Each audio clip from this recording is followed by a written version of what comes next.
इन फूलों को साफ़ करने के बाद मैंने खुले पानी में इसे 1 चम्मच नमक डाल के भिगो दिया है ताकि इसका जायका सही हो जाए। इसे मैं 3-4 घंटे के लिए पानी के अंदर छोड़ दूंगी। बस सांजना के फूलों को पानी में नमक के साथ भिगोया, उसके बाद नॉर्मल वाटर से 2-3 बार धो लिया है। अब मैं इसको गर्म पानी में डालकर 1 सीटी लूँगी और फिर उसके बाद मैं इसे धोकर और इसकी सब्ज़ी बनाऊँगी। तो चलिए करते हैं अगला प्रोसेस। कुकर गैस पे रख दिया है और अब मैं इसमें ये फ्लावर डाल रही हूँ।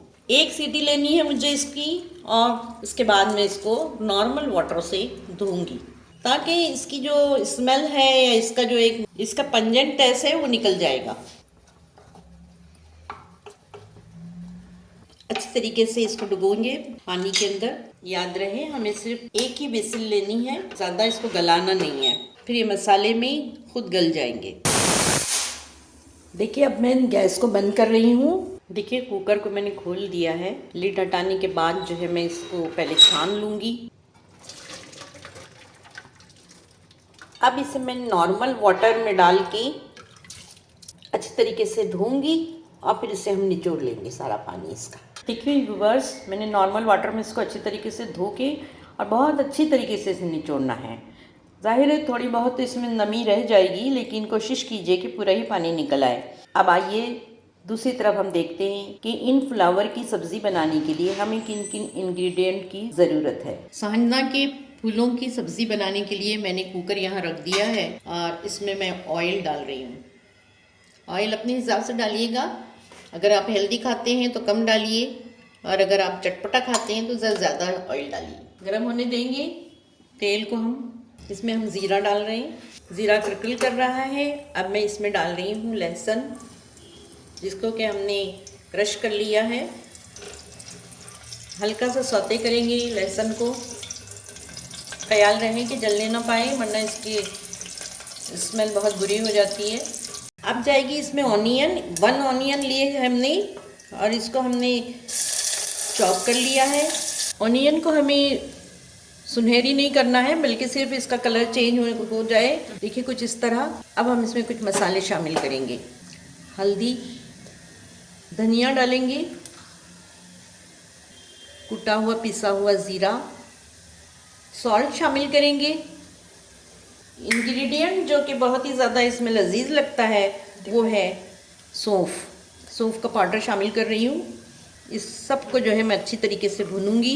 तीखे के लिए कश्मीरी मिर्च शामिल की है। देखिए मसाला भूनते ही हमें इसमें थोड़ा सा पानी शामिल करना है, वरना मसाला जल जाता है। देखिए एक बात का ख्याल रखिए कि जब भी आप सब्ज़ी के मसाले में पानी डालें भूनने के लिए, तो उस पानी को पहले खुश्क कीजिएगा, उसके बाद सब्ज़ी शामिल करेंगे। अच्छी तरीके से भून लेंगे हम यहाँ पर फ्लावर को प्याज और मसालों के साथ। अब ये अच्छी तरीके से मसाले में भुन चुकी है और अब मैं इसमें शामिल कर रही हूँ थोड़ा सा पानी पकने के लिए। 2 टेबल स्पून मैंने वाटर शामिल किया है। व्यूअर्स, अगर आपके पास टाइम है तो इसको हल्की आग पे छोड़ के पकाएंगे। सब्ज़ी तभी अच्छी लगती है हल्के हल्के पकती है, लेकिन मैं थोड़ा जल्दी में हूँ इसलिए मैं इसको सीटी लूँगी। देखिए कुकर को खोल दिया है हमने और अब हम इसमें दही शामिल करेंगे। फेंट के करेंगे दही शामिल ताकि इसमें दाने न बनने पाए।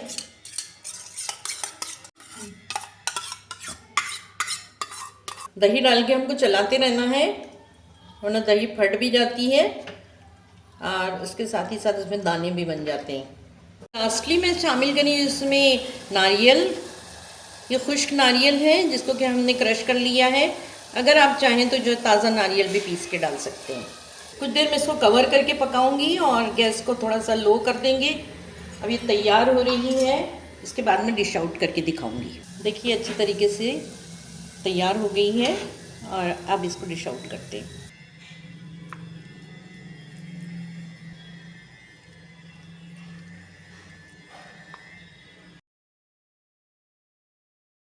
बस देखिए यहाँ पर ये तैयार हो गई है सांजना के फ्लावर की सब्ज़ी।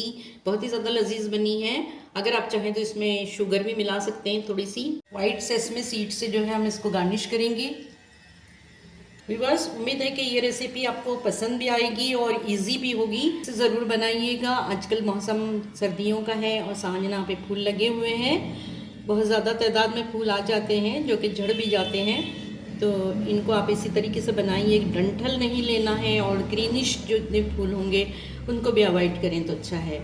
बहुत लजीज बनती है और हेल्दी तो है ही। अपने कमेंट ज़रूर कमेंट बॉक्स में लिख दीजिएगा ताकि हमें पता चले कि ये आपको कैसी लगी। इसके साथ ही इजाज़त, अस्सलाम वालेकुम।